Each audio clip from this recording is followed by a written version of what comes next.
what I would like, I think y'all now have, if not every bit of Mr. Copeland's prior testimony, almost every bit of it. And Ms. Weaver's been pretty fast at turning it around. And at this point, it may be best to redo the entirety of Mr. Copeland's testimony, including bringing him back in and asking him whether he wants to testify. And I'll hear from everybody on what we might need to advise him of, if anything he's been, or re-advise him of, or correctly advise him of, and then just maybe start from scratch with him. If there are things that everybody can agree, I just don't know whether we know what he's going to do or how he's going to testify. So I don't know if it's productive to continue to look and see whether there are things y'all can agree on. But if there are things that everybody can agree on and we can just say, okay, you know, these 5 things take as, you know, something he said and the rest of it redo, or whether we just want to start 100% from scratch. As I understand it, nobody had played the June 10th, 2015 interview from him yet anyway, right? That's correct. Okay, and that's the only one where he inculpates any of these defendants, right? No. No, that's not right. That in the Donovan Thomas murder is what I mean. Oh, that's the first one, yeah. Okay. All right. Directly in the way that he did on Okay. Yes. Okay. All right. But we need to make some progress into the, I mean, I am still considering and working through Mr. Shard's motion, and then we'll get to Mr. Weinstein's motion for mistrial. Both of them are motions for mistrial. But assuming for the purposes of getting things done that those are not ultimately granted, then we need to pick back up with this trial. Obviously, if they're granted, then that's a whole other ballgame. But I want us to make progress in the meantime. So tomorrow, I would like for our focus to be on how to handle Mr. Copeland and his testimony or potential testimony once we have the jury back, whether there's any agreement as to anything, proposed jury instruction as to if we're disregarding any or all of it, what that should say, whether we need to take notes, all of that kind of like the details we actually need to think through.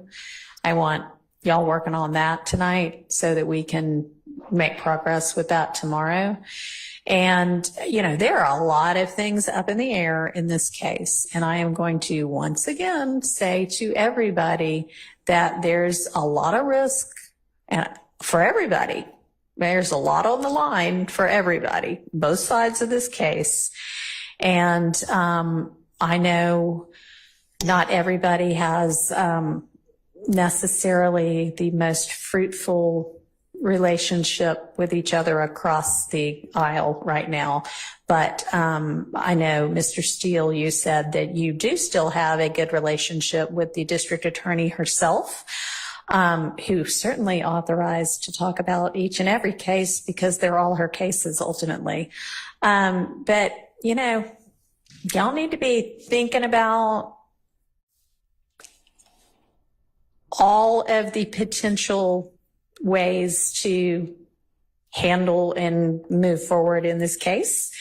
And I encourage y'all to be doing that because who knows what it's going to be otherwise, okay?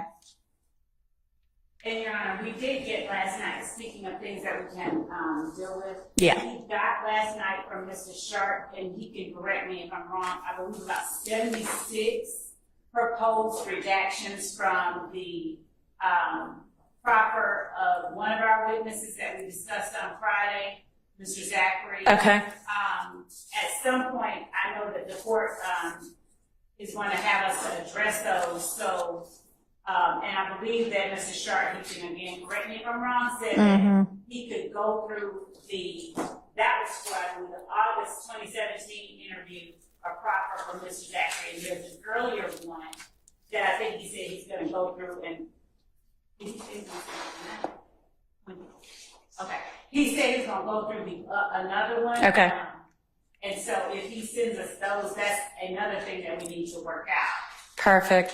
And so y'all go ahead and tackle the first 76, see if there are things that you can agree on so that we can have an efficient day like we did on Friday where we sort out so that everybody knows here's what can and cannot come in potentially with regard to this witness. And he's coming up pretty soon. And if Mr. Copeland makes a decision different than his last decision, we may be getting to Mr. Zachary sooner than we think. And if that is the case, then the state would have a motion for the court, similar to the one prior, with respect to Mr. Copeland. You're going to have to give me a hint as to what you mean by that. So, Your Honor, just now, Your Honor referenced if Mr. Copeland chooses to do something different than what he chose to do last time, with respect to testify. I'm assuming the court means plead the fifth again. I don't know. Well, I mean, I'm not undoing the immunity order. The immunity order stands. Unless y'all got some, I mean. That's what I understand. Okay.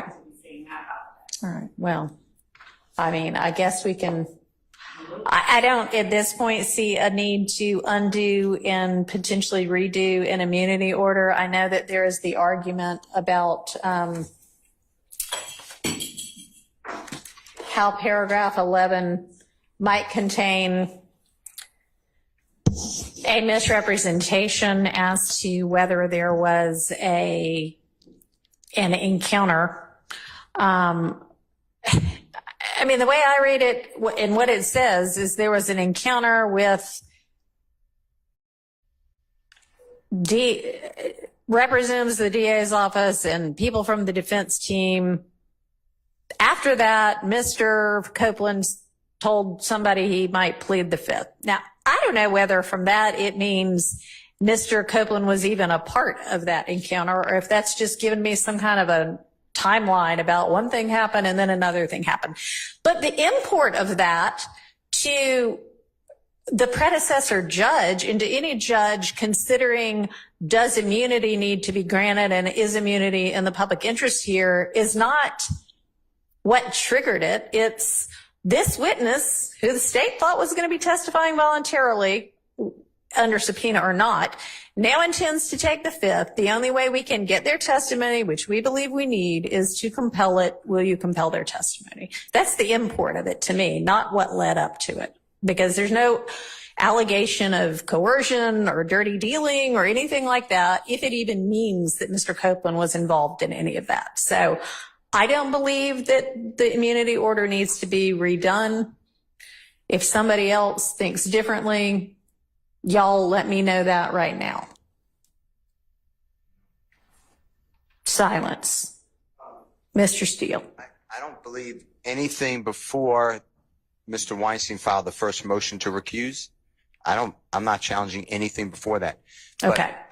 But I do want to hold, there was a lot of exculpatory information before the recusal motion was filed, so I don't want to wipe out Mr. Copeland's testimony on the 10th, All right. 11th, or part of the trial. All right, which is why I need y'all to get together on it and let's tackle that tomorrow. The nitty gritty of it, okay? All right, so that means y'all have to do that tonight if you haven't already done it.